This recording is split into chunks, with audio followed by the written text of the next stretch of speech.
Recent discoveries have raised worries about the safety of Indian spices, particularly those made by MDH and Everest Masala. Hong Kong and Singapore have taken the proactive step of banning these items due to potential health hazards, sparking debate about spice industry safety standards and laws. The Centre for Food Safety announced that it detected ethylene oxide, a pesticide classified as a carcinogen, in 3 MDH products: Madras curry powder, mixed masala powder, and sambar masala, and Everest fish curry masala. According to research, certain chemicals in these masalas have posed health hazards, including the likelihood of developing cancer.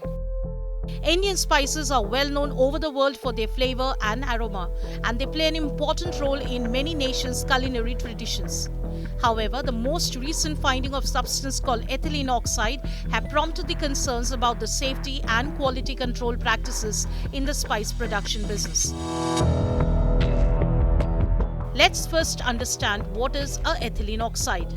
Pesticides are chemicals designed to ward off unwanted organisms in our agricultural produce. The problem arises when they get into our food chain. That is something that has to be avoided. It can lead to poisoning. Even short-term exposure can lead to poisoning and other problems like diarrhea, dehydration, and also skin irritation. So ethylene oxide overall has been banned since early 1930s, which was initially used in pesticides because of these side effects like neuropathy and central nervous system depression, which can lead to a lot of problems. Thank you very much. Ethylene oxide can affect your brain, nerve, like whether it is central nervous system or the peripheral nervous system.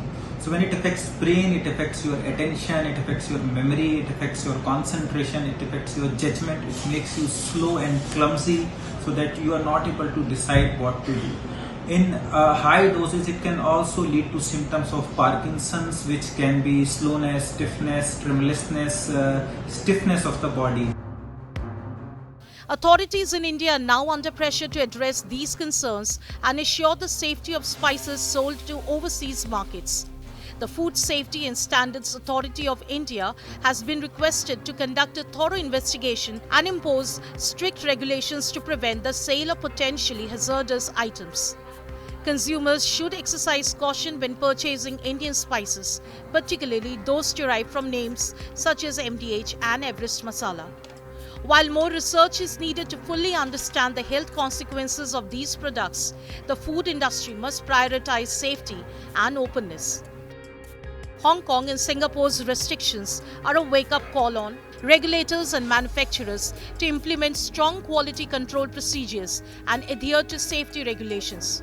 As investigations and conversations continue, the destiny of Indian spices in the world market hangs in the balance, with stakeholders constantly tracking events and waiting for decisive action to address the concerns highlighted. This incident raises several questions on the quality of the products that we are sending outside of India. Not just that, the quality of the products that we are consuming within the country.